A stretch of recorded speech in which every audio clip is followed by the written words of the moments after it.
A picture can take the place of 1,000 words. If you're trying to understand the Recovery International method developed by Abraham Lowe, these graphs might clarify some RI terms and meanings. Everyone has a baseline. Low stress and calm are a desired state. Sometimes we get worked up with fear and anger, and our baseline moves up as we are now in temper.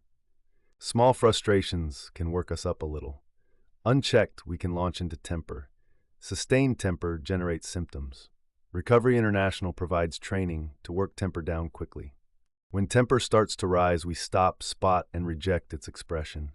We think or say spots that are designed to work temper down. It's simple but not easy. We use our willpower. Spots help you work your temper down quickly.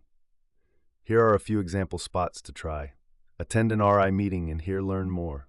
They are free and occur 7 days a week. Join us today at recoveryinternational.org. We offer more than 200 meetings a week on Zoom, phone, and in-person, peer-led support groups. Get our new free phone app for spots and support. Go to www.recoveryinternational.org. We hope to meet you soon.